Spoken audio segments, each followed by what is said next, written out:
Je m'appelle Olivia Hart, et lorsque j'ai appuyé ma paume sur le verre froid qui me séparait de la mère qui m'avait abandonnée, je l'ai enfin vue tressaillir.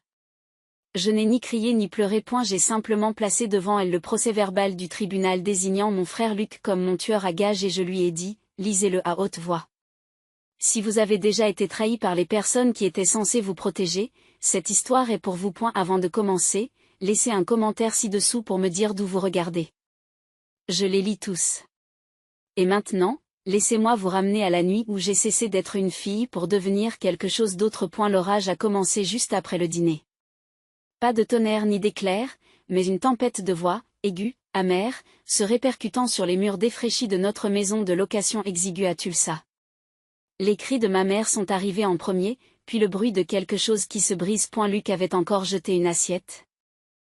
Sa façon à lui de se faire remarquer. Je ne l'ai pas touché, a-t-il crié. Elle ment, a-t-il ajouté avant même que je n'ouvre la bouche. Je suis resté figé dans l'embrasure de la porte entre la cuisine et le couloir, mes chaussettes mouillées d'avoir marché dans une flaque de lait renversée. Le visage de Luc était rougi par une fausse innocence. Je connaissais ce regard, il apparaissait toujours juste avant que tout ne se retourne contre moi. Ma mère Marlène s'est lentement tournée vers moi. Son mascara, taché par les pleurs de tout à l'heure, était maintenant sec et s'écaillait. Tu as recommencé, Olivia? Sa voix était grave, dangereuse. Non, ai-je murmuré, le cœur battant. Il m'a poussé. J'ai juste, ça suffit, dit-elle brusquement. Luc dit que tu l'as frappé en premier. J'ai fixé mon frère, le même garçon qui m'avait tenu la main en marchant vers l'école après la mort de papa. Le même garçon qui avait menti pour se sauver plus de fois que je ne pouvais le compter. Tu sais qu'il ment, ai-je dit. Ma voix était rauque, comme si elle devait franchir un mur d'incrédulité pour être entendue, mais elle n'a pas répondu, se contentant de me regarder comme si j'étais un objet sur le sol qu'elle avait piétiné et qu'elle voulait oublier. Lorsqu'elle a tendu la main vers la porte, j'ai eu le souffle coupé. Maman, non, s'il te plaît, ai-je dit. Elle ne m'a pas regardé, elle a pris mon manteau sur le crochet et l'a poussé contre ma poitrine. Tu veux te battre dans ma maison? Tu peux dormir dehors ce soir. Peut-être que ça te rappellera qui est le chef. Ce n'était pas encore l'hiver. Mais l'air extérieur avait déjà cette morsure tranchante qui traversait les vêtements et pénétrait directement dans les os. Où suis-je censé aller? Ai-je murmuré. Tu aurais dû y penser avant de lever la main sur ton frère, m'a-t-elle dit en me poussant vers le porche.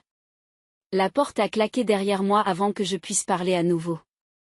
Je suis resté là, abasourdi, tenant mon manteau. Pas de chaussures, pas de téléphone, juste le silence. J'ai attendu. Je pensais que peut-être, juste peut-être, la porte s'ouvrirait en grinçant et qu'elle dirait quelque chose comme « Ne sois pas stupide, reviens ici ». Ça n'a pas été le cas, ni cette nuit-là, ni plus jamais. Les lumières de la rue clignotaient. Je respirais par bouffées nuageuses. J'ai resserré mon manteau et j'ai marché sur le trottoir craquelé, sans savoir où j'allais. J'avais 11 ans. 11 ans. Assez âgé pour prendre le bus seul, mais apparemment assez âgé pour être jeté comme une ordure. La ville ne dormait pas, mais elle s'en fichait. J'y suis passé devant des stations-service fermées. Une laverie automatique barricadée et le magasin d'alcool du coin où Marlène avait acheté des cigarettes avec des bons d'alimentation. Quelque part dans ma poitrine, quelque chose s'est creusé. À un moment donné, je me suis recroquevillé derrière une benne à ordures, près d'une boulangerie. L'odeur des roulés à la cannelle flottait encore, mais il n'y avait pas de chaleur, juste du béton froid. Mes orteils étaient engourdis et mes doigts tremblaient. Je regardais le ciel en essayant de ne pas pleurer. Mais les larmes sont venues quand même, silencieuses et chaudes, gelant à moitié le long de mes joues. Et à ce moment-là, j'ai entendu la voix de mon père, aussi claire que s'il était encore en vie. Personne ne te jette, Olive, tu m'entends? Je me suis redressée, frissonnante, en colère. Ils m'ont quand même jeté, papa. C'est à ce moment-là que j'ai fait mon vœu. Là, sur le trottoir, alors que le vent passait et que le monde faisait comme si je n'existais pas un jour. Je construirais une vie que personne ne pourrait m'enlever, une maison dont je contrôlerais les serrures, un nom que personne ne pourrait traîner dans la poussière. Personne ne me rejetterait plus jamais, pas sans le regretter. Alors que les premières lueurs de l'aube apparaissaient au-dessus des bâtiments, je me suis levée sur des jambes raides et j'ai commencé à marcher. Pas vers la maison. En avant. Je n'étais pas censé revenir. Mais la femme qui m'a mis au monde m'a ouvert la porte le lendemain matin comme si rien ne s'était passé. Pas d'excuses, pas d'explication, juste une cigarette entre les doigts et un signe de tête raide en direction du couloir. L'école dans 20 minutes, a-t-elle marmonné, sans croiser mon regard. J'ai franchi le seuil comme un fantôme. Pas de lutte, pas de pleurs, juste des chaussettes froides et humides et un vœu silencieux qui brûlait quelque part au fond de ma poitrine. À partir de ce jour, je n'ai plus parlé. Sauf en cas d'absolue nécessité. Je m'étais trahi, tordu dans la bouche de Luc, ignoré dans la sienne, alors je me suis rendu utile. Tous les matins, je me suis levé avant tout le monde, j'ai fait du café, j'ai récuré les comptoirs, j'ai nettoyé les joints moisis de la salle de bain avec une brosse à dents que j'ai cachée derrière le réservoir des toilettes. J'y repassais les chemises de Luc avant l'entraînement de baseball et j'étalais les cigarettes de Marlène en rang bien ordonné sur la table de la cuisine, comme si un peu d'ordre pouvait me valoir la paix. À l'école, je m'asseyais au premier rang, je répondais à toutes les questions et je me portais volontaire pour nettoyer après les cours. J'avais besoin que les professeurs se souviennent de mon nom pour plus que de la pitié. J'avais besoin de leur signature pour obtenir des bourses d'études. À la maison, Luc est devenu plus bruyant. Il claquait les portes, ne respectait pas le couvre-feu. Se vantait que des recruteurs de l'OSU venaient le voir lancer. Ma mère rayonnait quand il parlait. Ses yeux s'illuminaient, comme il le faisait lorsque papa passait la porte après le travail. Moi, je suis devenue une ombre. La maison tournait à cause de moi, mais personne ne le remarquait. Les repas ne se préparaient pas tout seuls. Les vêtements ne se pliaient pas tout seuls. Mais lorsque je m'exprimais, que je suggérais à Luc de m'aider davantage ou que je demandais à Marlène si elle pouvait m'aider à remplir mes dossiers d'inscription à l'université, elle s'emportait. Ne commence pas. Il subit déjà assez de pression. Et tu as toujours été si indépendante, Olivia. Indépendante? Oui. C'était le mot qu'elle utilisait pour les filles qu'elle ne se sentait pas coupable d'ignorer. Le soir, je m'asseyais sur le sol de la salle de bain, mes livres d'école étalés autour de moi. La porte était fermée. Le robinet coulait pour étouffer les cris en bas. J'ai appris à calculer toute seule, j'ai demandé des bourses, j'ai écrit des dissertations sur des ordinateurs empruntés à la bibliothèque et je les ai sauvegardés sur des clés USB que je gardais cachées dans mon soutien-gorge. Je ne rêvais pas de murs couverts de lierre ou de maisons de sororité. Je voulais juste sortir, aller dans un endroit chauffé en hiver et dont je serais la seule à avoir la clé. Arizona State m'a envoyé un courriel d'acceptation un mardi après-midi. J'étais assise dans la bibliothèque de l'école, en train de manger une pomme et de faire semblant qu'elle n'avait pas un goût de nettoyant pour sol. Je n'ai ni crié ni pleuré. J'ai juste regardé l'écran pendant une longue minute. Prise en charge totale. Logement pris en charge. Travail en alternance approuvé. J'ai transféré le courriel à moi-même, puis je l'ai effacé de l'ordinateur de l'école. Je n'en ai parlé à personne, ni à mes professeurs, ni à la conseillère d'orientation et surtout pas à Marlène. Je ne l'ai pas encore dit. Pas avant d'avoir un billet d'avion en main. Luc s'est cassé le poignet lors d'une fête au printemps. Il a marmonné bagarre de bar lorsqu'il est rentré à la maison avec le bras en écharpe. Ma mère a perdu la tête, lui a crié dessus, a jeté un plat, puis a pleuré sur tous les sacrifices qu'elle avait faits pour son avenir. Le lendemain, elle s'est absentée de son travail pour le conduire en rééducation, lui a acheté de nouvelles chaussures de sport et lui a préparé son dîner préféré. Personne n'a demandé si j'allais manger. En mai, la seule personne qui savait que je partais était Monsieur Harlan, le concierge. Pendant 2 ans, j'avais passé tous mes repas assis sur les marches arrière du gymnase de l'école, juste assez loin du bruit pour pouvoir respirer. Il m'apportait parfois un soda. Une fois. Il a même partagé son sandwich au jambon lorsqu'il m'a vu gratter des pièces pour acheter des crackers au distributeur. Tu n'es pas comme les autres, disait-il. Silencieux, mais vif. Comme une tempête qu'on ne voit pas venir avant qu'elle ne soit déjà passée. La veille de la remise des diplômes, j'ai préparé un sac de sport et glissé ma lettre d'acceptation dans la poche latérale. On ne m'avait pas organisé de fête. Pas de carte. Pas de gâteau. Marlène m'avait demandé de prendre des assiettes en papier pour les amis de Luc, car ils venaient fêter leur dernier été libre avant l'université. Personne ne m'a demandé où je serais à l'automne. Le lendemain matin, j'ai mis la même robe que celle que je portais à l'église quand j'étais petite et je suis montée sur scène pour recevoir mon diplôme. Luc n'a pas applaudi.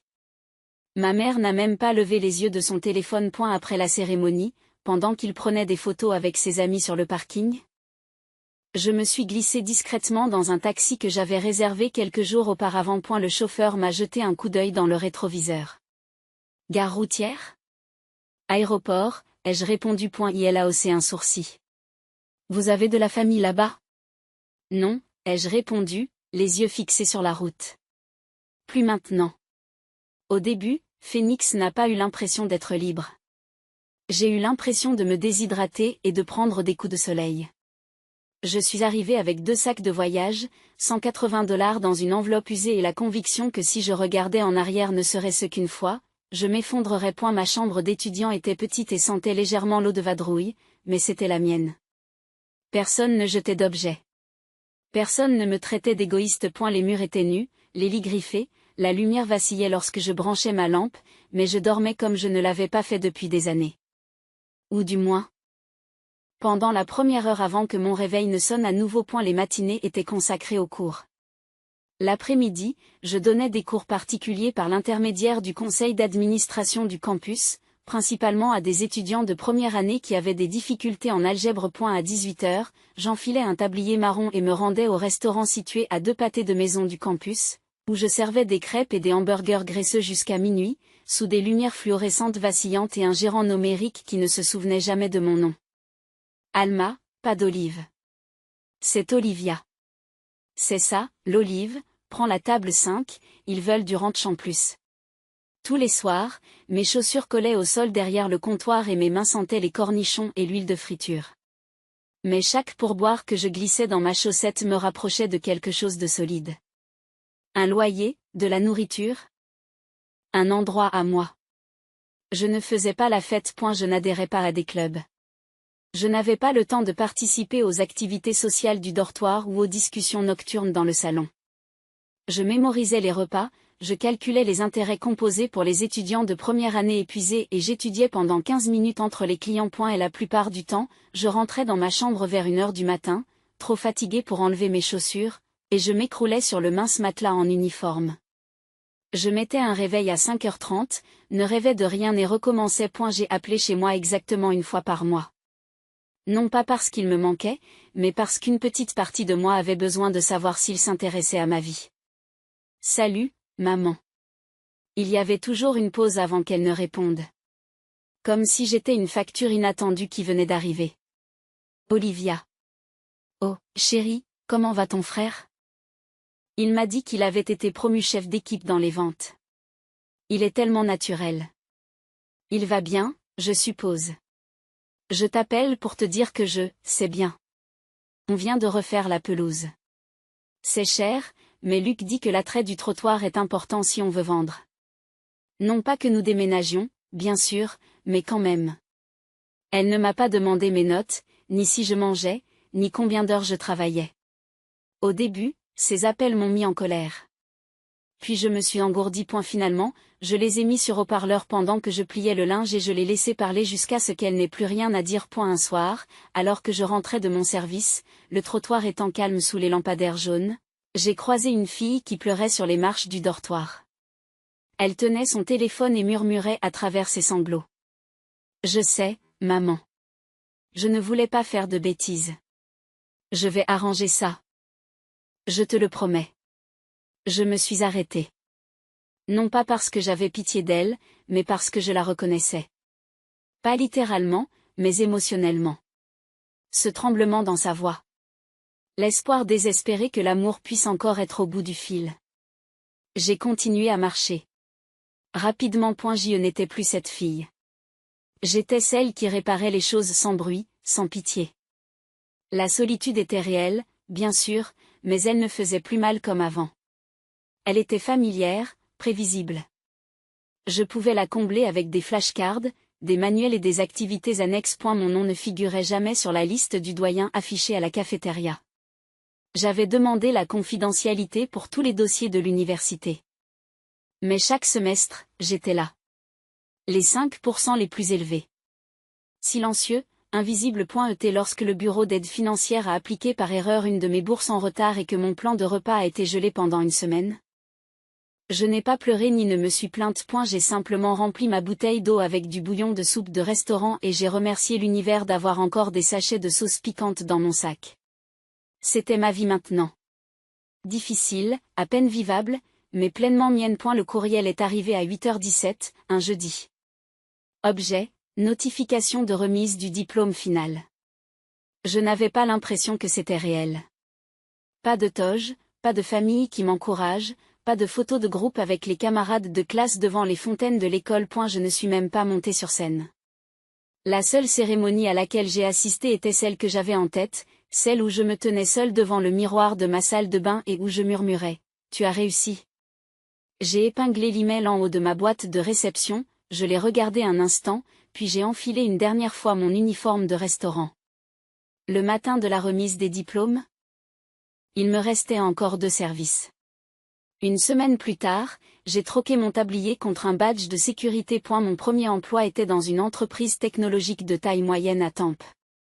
Pas accent grave l'œil. Pas très glamour.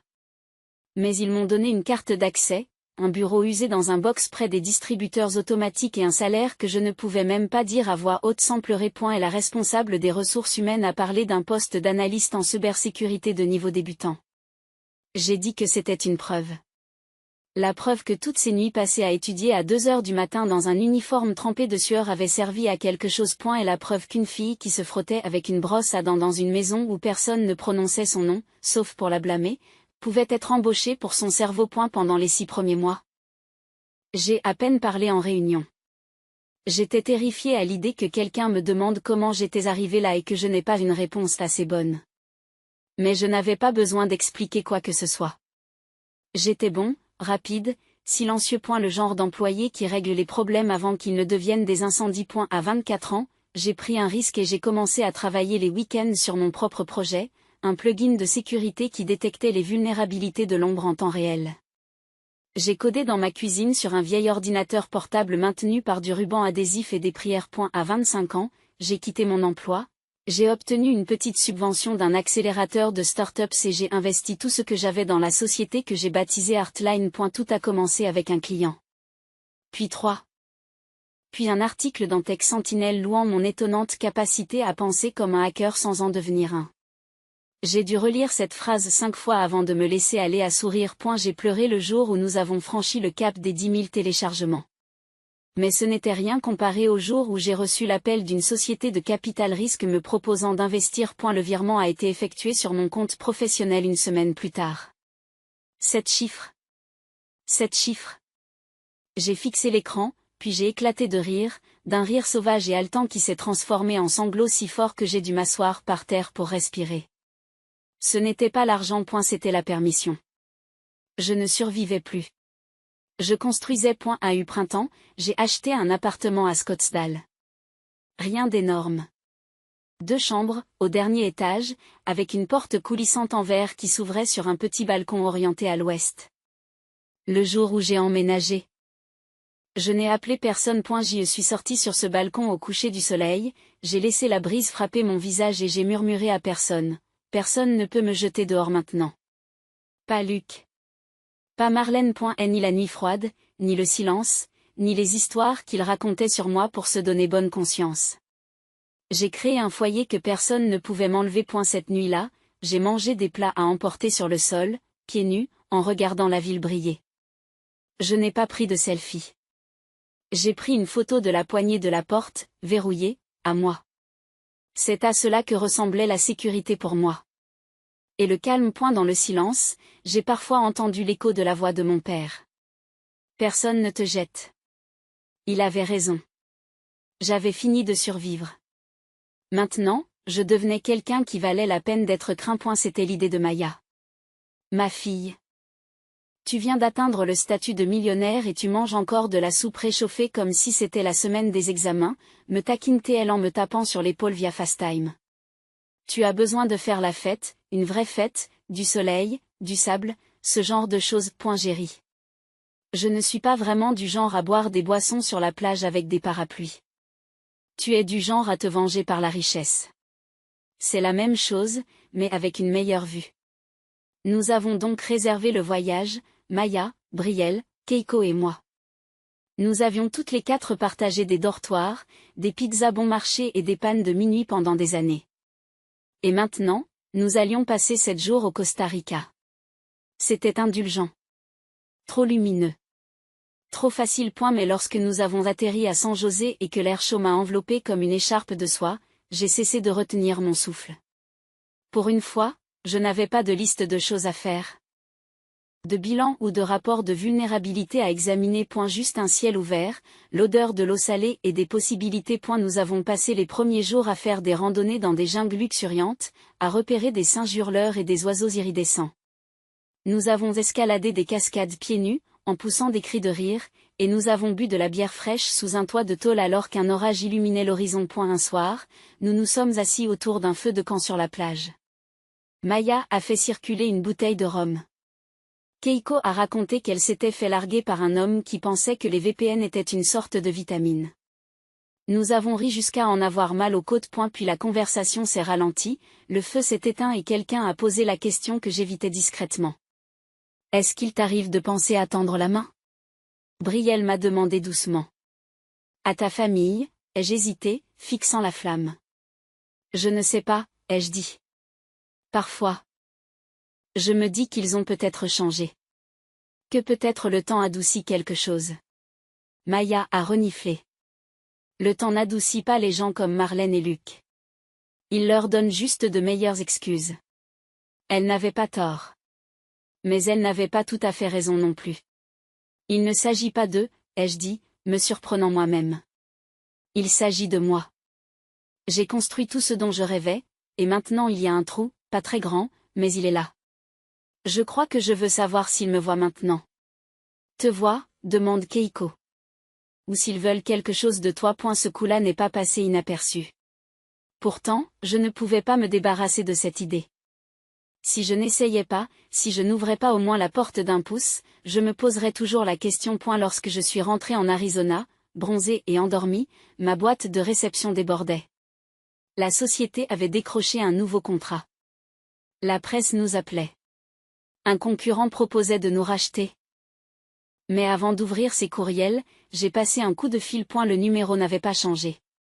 Je l'avais mémorisé il y a des années. Je l'ai regardé pendant une minute, le pouce au-dessus du bouton vert. Puis j'ai tapé dessus, 3 sonneries. Bonjour, une voix que je n'avais pas entendue depuis près de 8 ans, j'ai eu le souffle coupé. Bonjour, maman, c'est Olivia. Silence. Puis, Olivia, elle a répété plus lentement. Oh, mon Dieu, je n'étais pas sûre d'avoir de tes nouvelles un jour. Et sa voix a tremblé, juste un peu, suffisamment pour que je sois ébranlée. Nous avons parlé pendant 17 minutes de tout et de rien. Elle m'a dit que Luc travaillait maintenant dans la vente, qu'elle faisait du bénévolat dans une église locale, qu'elle avait gardé mon téléphone du lycée dans son portefeuille, même si les bords s'étaient recourbés. Elle ne s'est pas excusée, pas directement. Mais vers la fin de l'appel, elle a dit. J'avais tort sur beaucoup de choses à l'époque. Je ne savais pas comment être douce avec toi. J'ai avalé la boule qui montait dans ma gorge. Je n'ai pas su attendre quoi que ce soit de toi, ai-je répondu. Ce n'était pas une fermeture, mais c'était quelque chose, une fissure de lumière à travers une porte scellée. Je suis contente que tu aies appelé, a-t-elle murmuré. Moi aussi. Nous n'avons rien prévu, mais elle n'a pas raccroché la première. Et d'une certaine manière, cela semblait être un progrès. L'invitation était simple. Pas de fioriture. Juste un email transféré avec 3 mots dans l'objet. Réessayons. À l'intérieur se trouvait un itinéraire en première classe pour 3 personnes. Paris, Rome, Santorin et Nice. Olivia Hart lui a envoyé. Je n'ai même pas ajouté de message. Je n'en avais pas besoin. Si Marlène et Luc avaient encore une once de conscience, ils sauraient exactement ce que cela signifie. À ma grande surprise, ils m'ont tous deux répondu dans la journée. Luc a envoyé un emoji de pouce levé et un message d'impatience. Le message de Marlène était plus long et hésitant. Olivia, c'est généreux. Je ne sais pas quoi dire, si ce n'est merci. Nous serions ravis d'y aller. Peut-être que cela nous fera du bien à tous. Peut-être. Je nous ai réservé des hôtels tranquilles avec vue sur la mer et des halls d'entrée soignés. Je ne voulais pas de drame. Je voulais de la beauté. Un espace calme. Je me suis dit qu'il ne s'agissait pas de confiance, mais de contrôle. Cette fois, c'était moi qui détenais les clés. Le matin de notre vol, je me tenais à la porte de l'aéroport, les regardant approcher. Luc portait des lunettes de soleil de marque et affichait un sourire suffisant, traînant un bagage à main argenté qui semblait trop cher pour un type qui avait un jour emprunté $20 pour de l'essence et ne l'avait jamais remboursé. Marlène était plus petite que dans mon souvenir. Plus soignée. Mais ses yeux s'écarquillaient comme si elle s'attendait à ce que la gentillesse soit accompagnée d'un piège. « Olivia », dit-elle, presque timide. « Maman », ai-je acquiescé. « Luc. »« Regarde-toi », dit Luc en sifflant et en me serrant rapidement dans ses bras. J'ai privé ensuite. « Commençons par être gentils », ai-je dit froidement. Nous sommes montés à bord. Ils se sont émerveillés des sièges inclinables et des menus en vol. Luc a demandé à l'hôtesse de l'air s'il pouvait garder la flûte de champagne. Je les ai observés attentivement. J'ai étudié leurs expressions comme un chirurgien à la recherche de rythmes irréguliers, et pourtant une partie de moi s'est détendue. Je m'étais construit une vie loin de leurs ombres. Ce voyage n'était pas une seconde chance pour eux, c'était une preuve pour moi. Et la preuve que je pouvais offrir la grâce sans être faible. Quelque part de l'autre côté de l'Atlantique. Luc s'est penché sur son plateau et s'est lancé dans un monologue. J'ai beaucoup investi dans les crypto-monnaies ces derniers temps, a-t-il déclaré.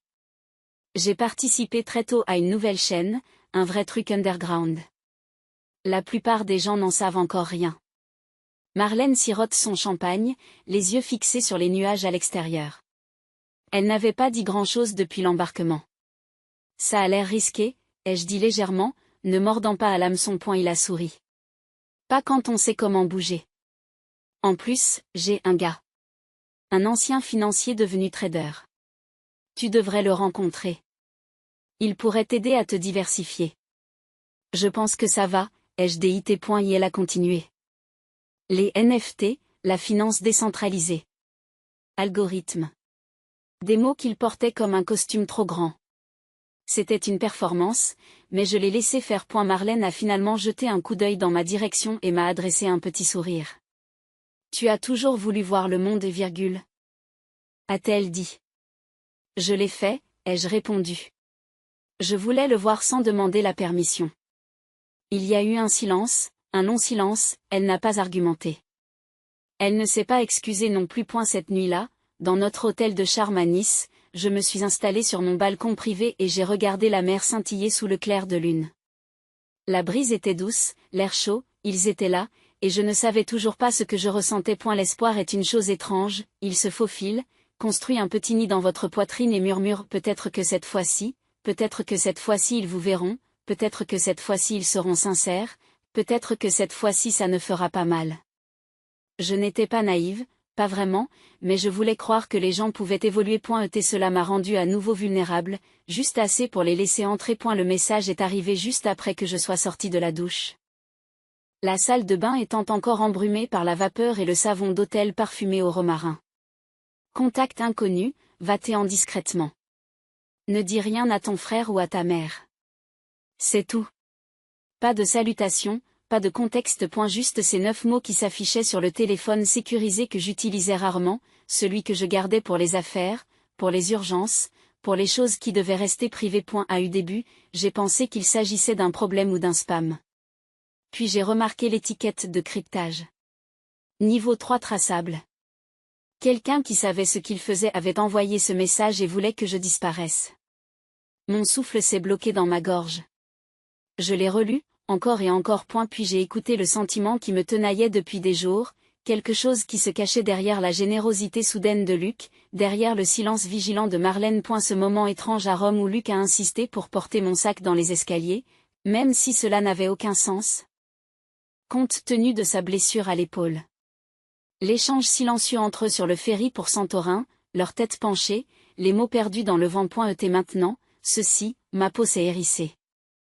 J'ai posé le téléphone lentement, le cœur battant contre mes côtes comme s'il savait quelque chose que mon esprit n'avait pas encore compris. J'ai agi par instinct, j'ai enfilé mon peignoir, j'ai sorti mon sac de voyage de l'armoire, mon passeport, de l'argent liquide d'urgence, Une carte de débit préchargée que je gardais pour chaque voyage international. Puis j'ai regardé mon reflet dans le miroir, le brouillard se dissipant juste assez pour que je puisse voir la peur dans mes propres yeux.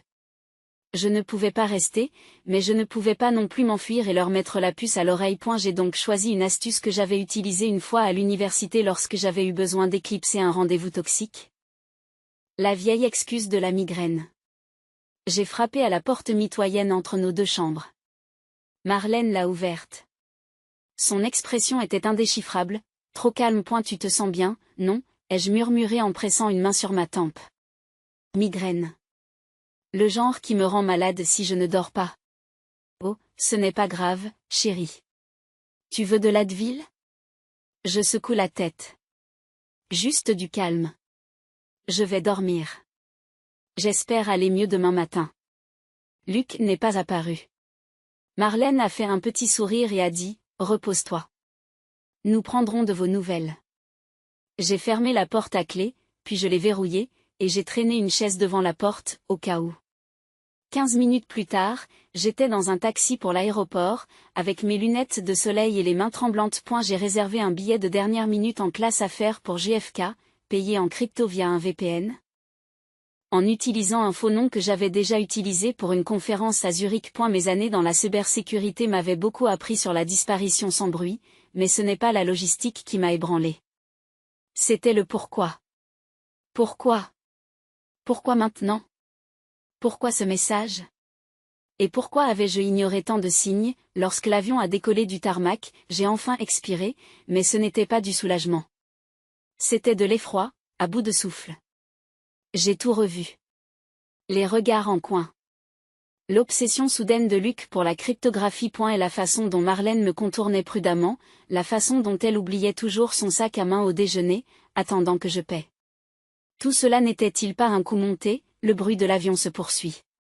J'ai regardé par le hublot l'obscurité infinie au-dessus de l'Atlantique.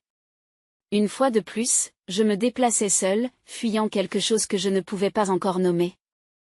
Mais dont je savais qu'il avait des dents. J'ai tiré la couverture sur mes genoux et j'ai regardé à nouveau le message, les mots « sharp »,« tranchant » et « surgical »,« chirurgical » s'effacent.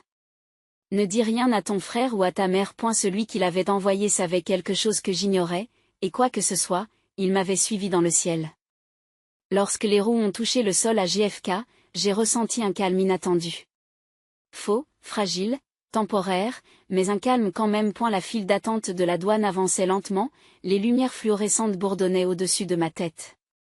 J'ai gardé une respiration régulière, une expression indéchiffrable. J'avais l'habitude de porter des secrets à la vue de tous. Je n'avais jamais imaginé que j'en deviendrais un. Mes bagages sont arrivés rapidement, un petit sac à roulettes gris anthracite sans marque. J'ai attrapé la poignée, répétant déjà mon plan pour disparaître pendant quelques jours jusqu'à ce que je trouve qui avait envoyé ce message. C'est alors que je les ai vus. Deux hommes vêtus de vêtements simples, mais pas impeccables, les yeux fatigués, la posture raide, se tenant à l'écart de la foule mais n'essayant pas d'avoir l'air évident. En soi, cela les rendait évidents pour quelqu'un comme moi. L'un d'eux s'est approché de moi d'un pas lent, a montré son badge et a prononcé mon nom. Je me suis arrêté, je n'ai pas hoché la tête, je n'ai pas répondu. Le second a brandi son badge à côté d'une troisième personne que je n'avais pas remarquée, une femme d'une quarantaine d'années, au blazer impeccable et aux yeux perçants. Olivia Hart, dit-elle d'un ton formel mais pas méchant. Je m'appelle Dana Kershaw. Je travaille pour le ministère de la Justice. S'il vous plaît, venez avec nous. Mon pouce est mis à battre la chamade. Suis-je en état d'arrestation, ai-je demandé. Non, dit-elle. Mais votre vie est peut-être en danger. Ils m'ont guidé dans un couloir latéral, derrière la salle des bagages, dans un couloir étroit qui sentait légèrement le café du distributeur automatique et la cire du sol. Une salle sécurisée. Insonorisée. Surveillance dans le coin. L'inspecteur le plus âgé s'est penché en avant. Nous ne sommes pas là pour vous faire peur, mais pour vous garder en vie. Je me suis assis avec raideur sur la chaise en plastique froid, le sac à mes pieds, les mains croisées pour cacher mes tremblements. Commencez à parler, ai-je dit. Kershaw a ouvert une tablette et a fait apparaître un écran de texte et de lignes temporelles floues. Ce matin, dit-elle prudemment, nous avons intercepté des communications cryptées qui passaient par un serveur étranger. Nous avons surveillé ces nœuds pour détecter des menaces sans rapport, mais quelque chose a signalé votre nom. Elle touche l'écran. Dans les messages, une cible était mentionnée. Une femme basée aux États-Unis, connue sous le nom d'Atou dans certains fils et plus tard, Olivia, l'expéditeur, votre frère, Luke Hart. Je n'ai pas parlé. Je ne pouvais pas. Mon cerveau refusait de traiter les mots. Les fonds ont été virés la semaine dernière, a ajouté le détective. Bitcoin a jeté un trouble sur la vie privée, mais notre division de cybersécurité l'a retracé. Le destinataire était un entrepreneur connu avec un passé en Amérique du Sud et 2 condamnations antérieures sans lien jusqu'à présent. Kershaw s'est rapproché, la voix calme. Il n'a pas agi. Il voulait la confirmation finale du client. Cette confirmation n'est jamais venue. Ma voix, quand elle est venue, semblait appartenir à quelqu'un d'autre. Vous me dites que mon frère a essayé d'engager quelqu'un pour me tuer? Non. Nous vous disons qu'il a engagé quelqu'un pour vous tuer, corrige doucement l'inspecteur. La seule raison pour laquelle vous êtes encore en vie. C'est parce que l'entrepreneur s'est désisté avant le dernier coup, cette hésitation vous a sauvé la vie. Je me suis assis et j'ai regardé le mur. Ce n'était pas du chagrin que je ressentais, ni de la peur, c'était de la nausée, froide et lente, comme un poison qui fondait dans mon estomac. Pourquoi? Ai-je demandé. Qu'est-ce qui peut bien valoir ça? Kershaw n'a pas répondu. Elle s'est contentée de faire glisser un dossier sur la table. À l'intérieur, des virements, des fragments de messages, des horodatages et une copie d'un document avec mon nom entouré en rouge. Une copie d'un testament, mis à jour il y a 6 mois, me désignant comme l'unique actionnaire majoritaire de Heartline, et Luke comme mon bénéficiaire en cas d'urgence. Si je mourais, tout, ma société, mes actifs, mes biens, serait transféré dans un trust. Un trust que Luke avait récemment demandé à superviser. Il ne voulait pas seulement que je disparaisse. Il voulait ma vie. Kershaw referma le dossier. Nous pensons que la menace est suffisamment crédible pour mettre en scène votre mort. Si nous faisons cela, nous avons besoin d'une coopération totale, aucun contact avec la famille, aucune trace numérique, nous vous aiderons à disparaître jusqu'à ce que l'opération soit terminée. J'ai éclaté d'un rire court et amer. Donc, je simule ma mort pour que mon frère puisse enfin être arrêté pour le meurtre qu'il n'a pas vraiment commis. Il le commettra, dit l'inspecteur sans ambages. Il ne sait pas que nous le surveillons. Et juste comme ça, ma vie entière s'est transformée en un échiquier. Et c'est mon propre sang qui a joué le premier. Ils m'ont dit de porter du rouge. Quelque chose à propos du contraste? De la façon dont il se détacherait du terrain rocailleux pour les images de drones qu'il prévoyait de diffuser. Peu importe que je ne sois pas là en réalité. Ce qui comptait, c'était l'illusion. J'ai choisi un sweat à capuche dans mon placard, celui que je portais lorsque j'ai lancé Heartline, à l'époque où je croyais encore que la sueur et le silence pouvaient l'emporter sur le passé. Nous avons roulé jusqu'au mont Catalina dans un SUV banalisé. Moi sur la banquette arrière, silencieux, lunettes de soleil baissées, un agent fédéral à mes côtés avec un ordinateur portable ouvert en train de taper sans arrêt. La planque était cachée derrière une galerie d'art fermée, à la périphérie de Tucson. Haute clôture, rideaux occultants. Serrure renforcée. On aurait dit un endroit où les gens se rendent pour oublier qui ils sont. C'est parfait. Ils ont dit aux médias que j'étais parti faire une randonnée en solitaire et que je n'étais jamais revenu. Que les équipes de recherche avaient trouvé mon matériel près d'une falaise étroite connue pour ces accidents. Qu'on ne soupçonnait pas encore d'actes criminels. J'ai regardé les gros titres se répandre comme un feu de paille. Un prodige de la cybersécurité disparu après une randonnée en Arizona, Olivia Hart, millionnaire de la technologie, présumée morte dans une disparition tragique, la famille publie un communiqué, nous sommes dévastés. La dernière m'a fait rire. Sec, creux. Et la déclaration était de Luke. Un paragraphe de chagrin soigneusement formulé, louant ma brillance, notre lien en tant que frère et sœur, et demandant de l'intimité alors qu'il pleurait la perte de sa sœur bien aimée. Et elle ne se doutait pas que je le regardais depuis un canapé défraîchi. Serrant une tasse de thé tiède avec des mains qui n'arrêtaient pas de trembler. Personne n'a mentionné Marlène. Aucune citation d'elle. Elle n'avait pas contacté la presse. Je ne savais pas encore ce que cela signifiait. Le plan était simple. 2 jours de silence. Ensuite, une réunion serait organisée, Luc et l'entrepreneur échangeant la seconde moitié du paiement. L'entrepreneur, devenu informateur confidentiel, avait accepté de porter un micro. La nuit précédant la piqûre, je n'ai pas dormi. Je n'arrêtais pas de voir son visage. Pas l'homme qu'il était maintenant, lisse, suffisant et imprudent. Mais le garçon qui avait l'habitude de s'asseoir à côté de moi pendant les orages, échangeant des marshmallows contre une histoire supplémentaire, le même garçon qui avait un jour murmuré « Ne pleure pas, Liv. Je te protégerai. » Menteur. Le lendemain, l'arrestation a été rapide. Ils ont mis en place une surveillance supplémentaire pour la rencontre, organisée sur le parking d'un entrepôt à l'extérieur de Phoenix. Luc est arrivé avec 30 minutes de retard, portant un sweat à capuche, des lunettes de soleil et une casquette de baseball basse. Elle a remis une enveloppe d'argent liquide et a parlé de régler les derniers détails.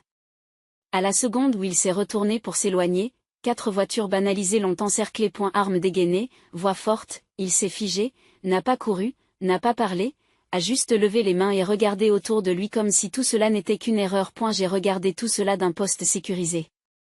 Tout a été retransmis à la planque. Quand ils l'ont menotté, il n'a pas résisté, il n'a pas posé de questions, il a juste souri, comme s'il avait prévu quelque chose comme ça. Comme s'il n'avait pas peur du tout. Les agents ont mis la vidéo en pause et m'ont regardé. L'un d'eux m'a demandé si j'allais bien. Je n'ai pas répondu. Non pas parce que je n'allais pas bien, mais parce que je n'étais rien. Pas en colère.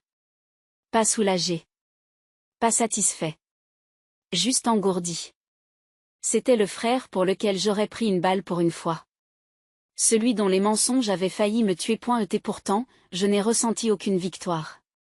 Seulement le silence. Et quelque part, au fond de ce silence, l'écho d'une question que je n'avais pas osé poser jusqu'à présent. Et si Luc ne travaillait pas seul, le commissariat sentait le vieux papier et le produit de nettoyage des sols.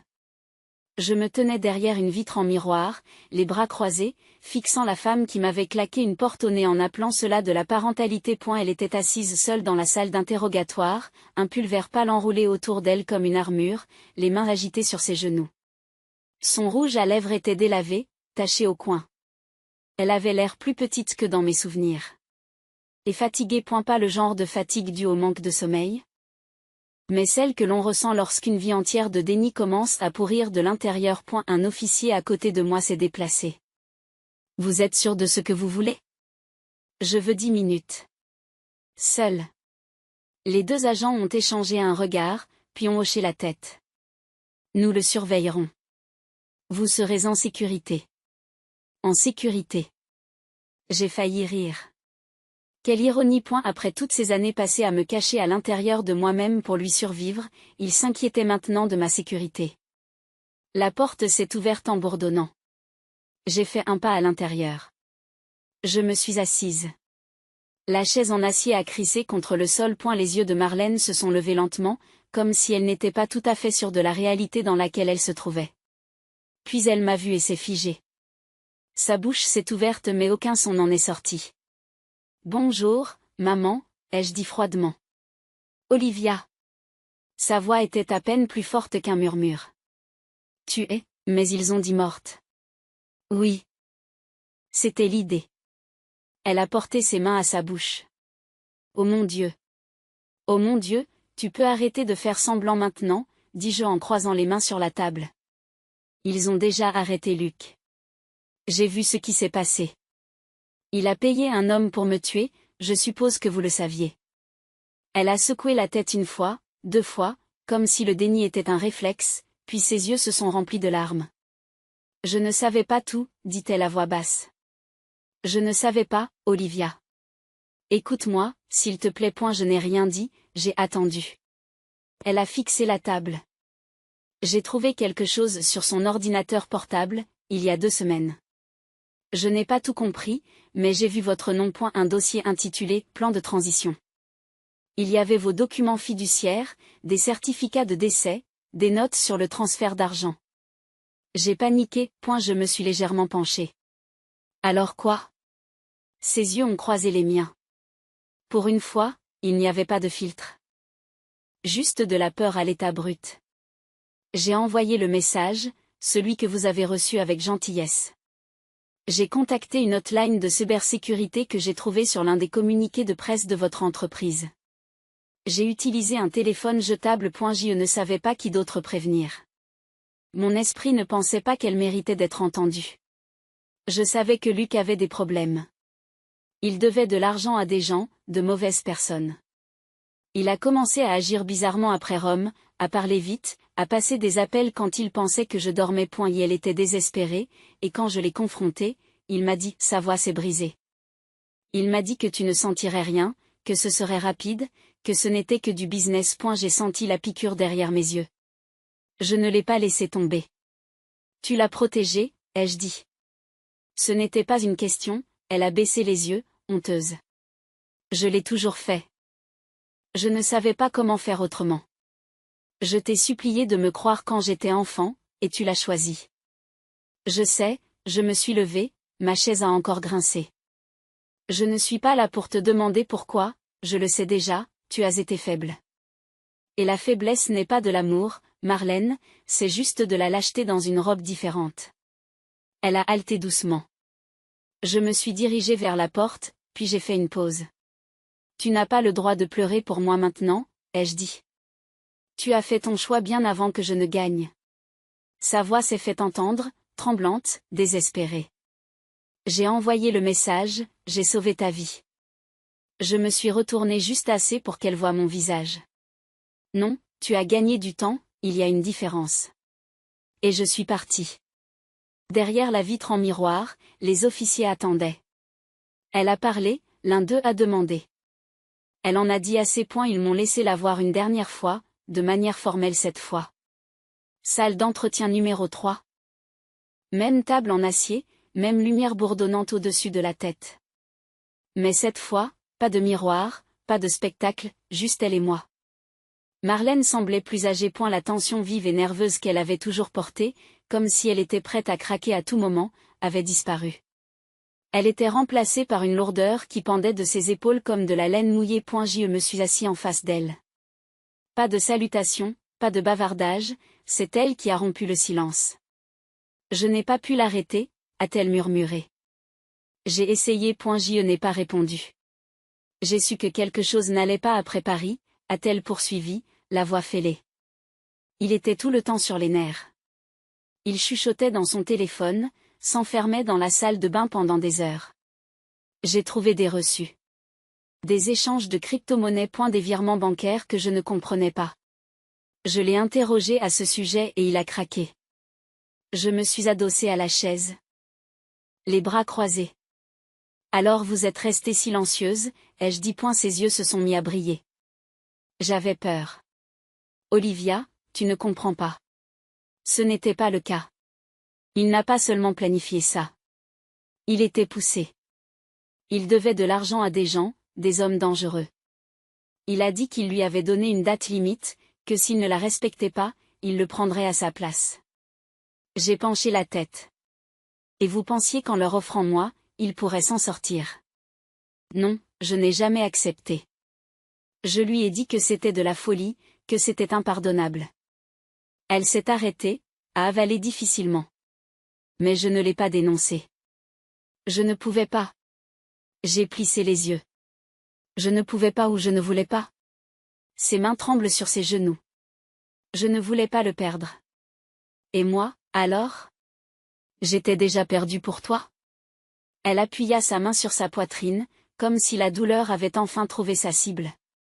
Je l'ai favorisé. Je le sais maintenant. C'était comme si... Quoi qu'il fasse, je l'excusais toujours, j'essayais toujours de maintenir la paix. Je pensais que je protégeais la famille, mais ce n'était pas le cas. Non, ai-je dit, tu protégeais ton confort. Elle a alors craqué, complètement, les épaules tremblantes, les larmes se déversant rapidement. Pas de maquillage pour les rattraper cette fois, pas de faux semblants. J'ai été lâche, a-t-elle pleuré. Je ne pouvais pas choisir entre vous, alors je l'ai laissé choisir pour nous deux. Et cela a failli me coûter mes 2 enfants. Ces mots ont résonné. De mes enfants. Un seul d'entre nous avait été son enfant. L'autre, Un étranger silencieux qui vivait sous son toit et se nourrissait de restes en silence. Je me suis levée, ses yeux se sont fixés sur les miens. Rouge, gonflée, suppliante. Olivia, je n'attends pas le pardon, mais il faut que tu saches que je t'ai mise en garde parce que tu étais encore ma fille. Je ne l'ai pas fait correctement, je ne l'ai pas fait à temps. Mais j'ai essayé, et je vivrai avec le reste. Je l'ai cru. Et je ne l'ai pas cru non plus. C'est, parfois, cela vient de la faiblesse.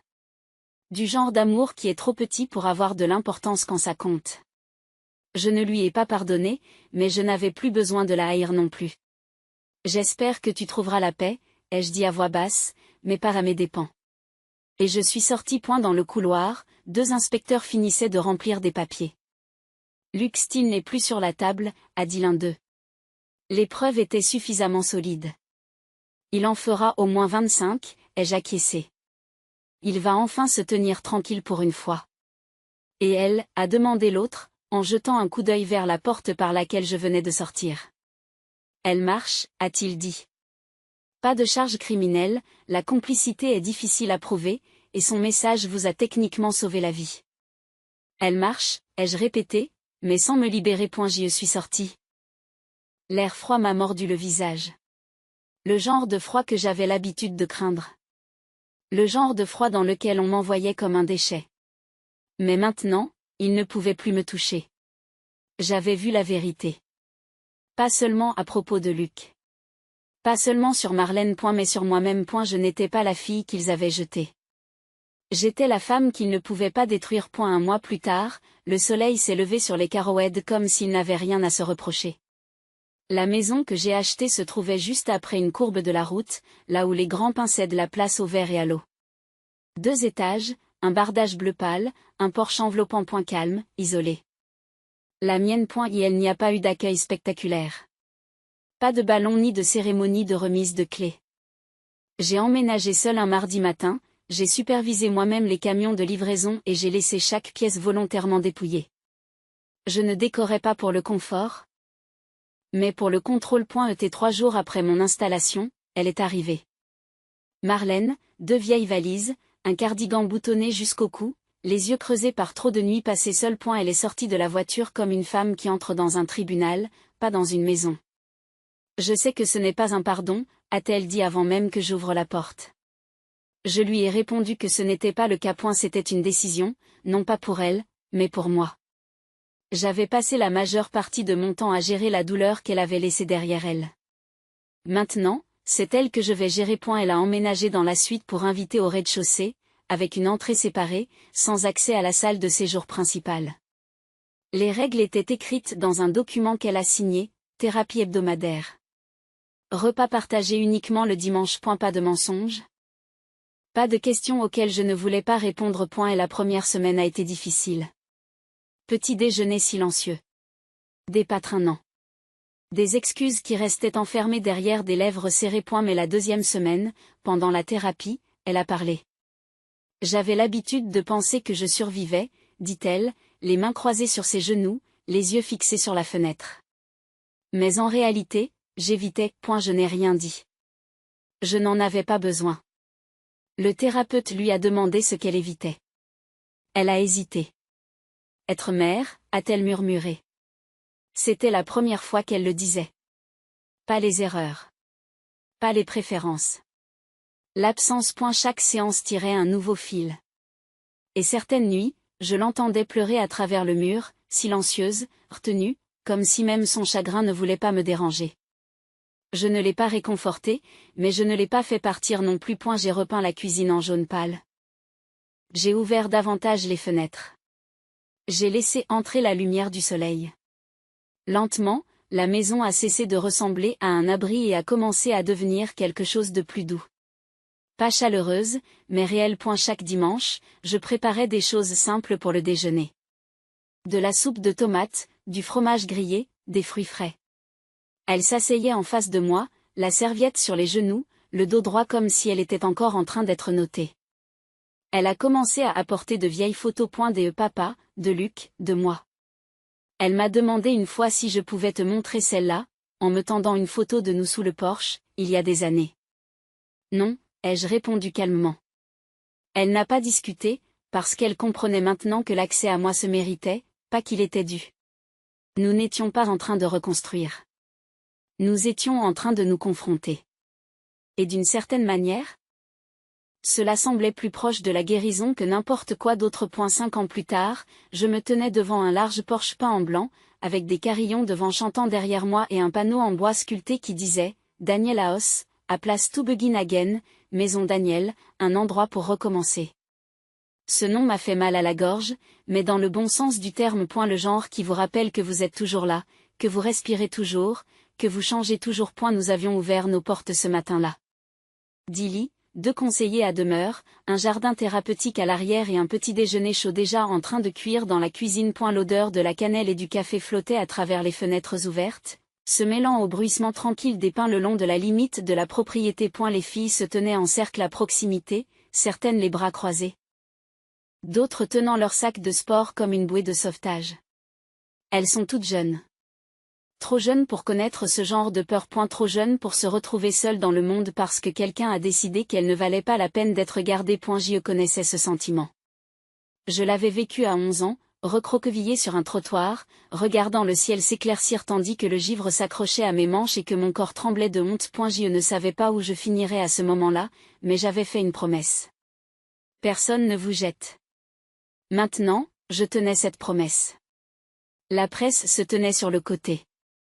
Certains étaient locaux. D'autres venaient d'organes qui avaient suivi mon ascension, mon rétablissement, le pivot philanthropique de mon entreprise. Mais je n'étais pas là pour faire les gros titres. J'étais ici pour parler à ceux qui n'avaient pas été entendus. Je suis montée sur le petit podium, me raclant la gorge alors que le vent se levait. Je m'appelle Olivia Hart, ai-je déclaré. Je suis la fondatrice de ce foyer, mais ce n'est pas vraiment ce qui compte. Ce qui compte, c'est ce qui s'est passé ensuite. J'ai été chassée de chez moi à l'âge de 11 ans. Je ne vous le dis pas pour que vous ayez pitié de moi. Je vous le dis parce que je sais ce que l'on ressent quand on croit au plus profond de ses os que personne ne viendra, que l'on est jetable, un fardeau, un accident. La foule s'est tue. Même les arbres se sont tus. Mais je me tiens ici aujourd'hui parce que cette croyance était un mensonge. Elle l'a toujours été, et j'ai construit cet endroit pour le prouver. J'ai regardé les filles, tous les visages protégés, toutes les épaules voûtées, et je les ai laissées me voir. Je n'ai pas été jetée, j'ai été libérée.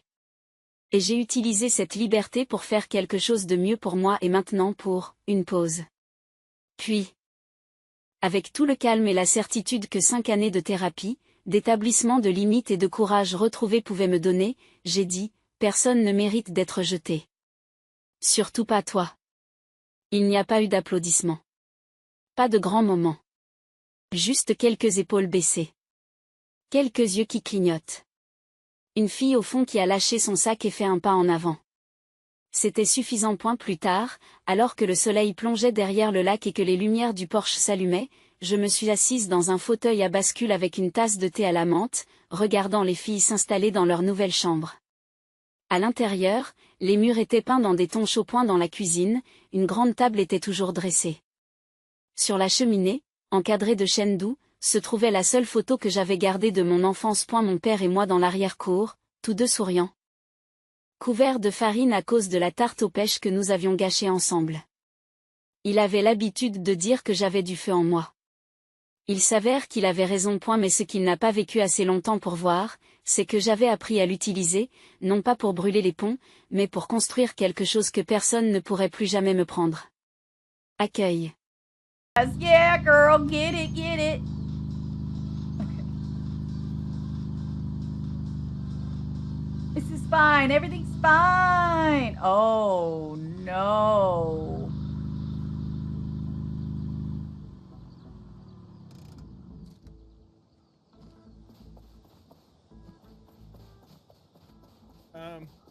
All right, so here's the plan. Are you ready for the plan? You like it better? Why? It's the same emote. What's up? What are we doing? Oh, God. Oh, God. Oh. Oh, no. Is he going to do it, chat?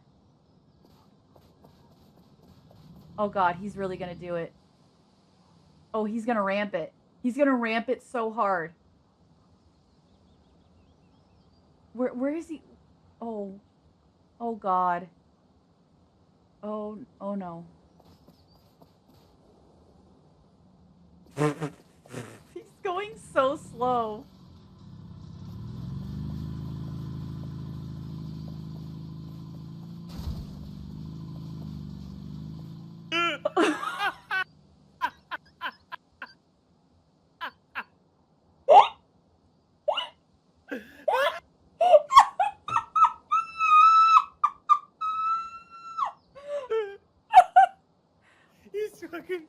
He's not dead. Geronimo! Oh, hey, I didn't die. All right, so. What happened? You got chicken noodle soup, Theraflu, and a dream? Hell yeah, girl. You gonna be just fine. Okay. All right. Oh, fuck. Ow. No, the motor's in the water. Move it. We're dead. It's dead. Hold on. Fuck. No, there's no holding on. The engine was in the water and it was consistently taking damage. I didn't notice it right away. That's what I was trying to say, but I was panicking. All right. Mm-hmm.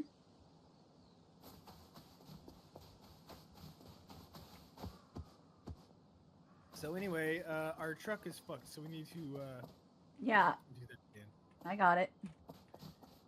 Do you got it? I do. Are you sure, Polly?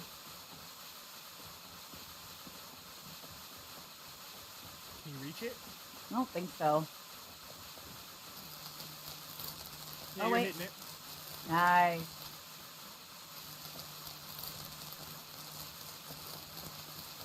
It's all fine and dandy, guys. The girls got it. The girly pops are in full effect here.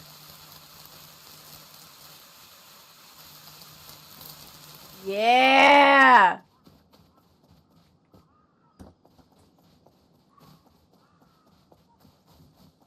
Dude, Chicken Man, that's so mean to Wario's Horeo. Stop that. All right, everything else is Gucci. All right, here we go. Are you driving? I can drive. Yeah, I bet you are.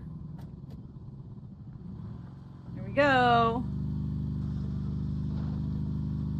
Get your road music on. Wagon Wheel Watusi. Wagon Wheel Watusi. Hey, what does this look like? Hey, stop that! Stop that! You... It's Hey, not... pay attention to the road. What the fuck? It's not giving what you think it's giving. Why am I going backwards?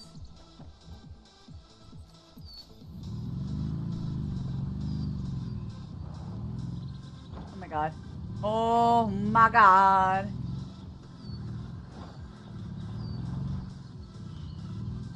Moose knuckle? Who has the moose knuckle? Oh wait, that was someone we had in our Cult of the Lamb, wasn't it? Alright, so if I... Uh-oh. Uh-oh. Woo!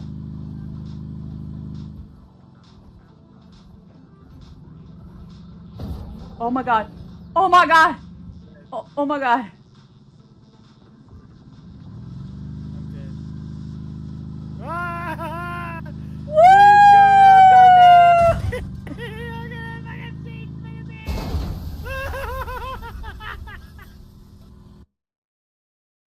I just launched myself off the cliff because the bear was right at my ass. My name is Ander Dingus. I don't get the meme. Who's Ander Dingus? Bingus Bongus. Chingus Chongus. Bing bong. How dare you?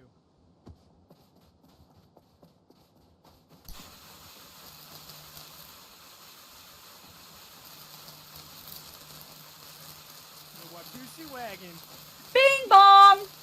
Fuck your life! No, you. No, you. Everything's fine. Nuggets can?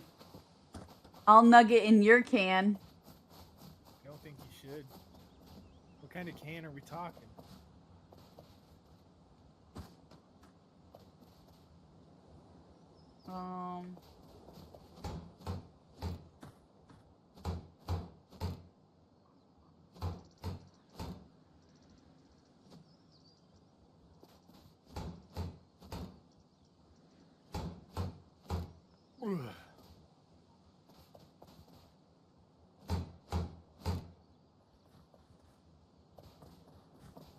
Get the fuck out of my face. All right, here we go. What the fuck is that? Oh, that's the welding.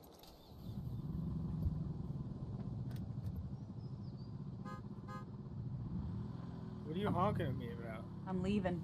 Oh, you're in. Oh man, but I like my life. Well, you can fuck it and might like it. Sometimes fucking something ain't about being a bad thing. You know what I mean, Jelly Bean? Fuck! Wait, why do we have a Nuggets picture? Because I am Nugget. I won't like it one bit. Oh, I'm sorry, bruv.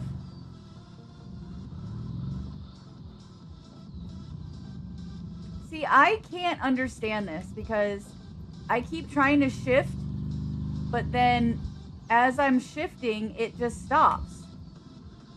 Yeah, it's when you're pushing the clutch down, unless you're pushing the brakes as well, then you're gonna have some rollback. That's why you see those standard cars roll back when they're at stoplights. Yeah, but again, it don't make no sense because as soon as I am... Again, it doesn't make any fucking sense. Okay, we must assess.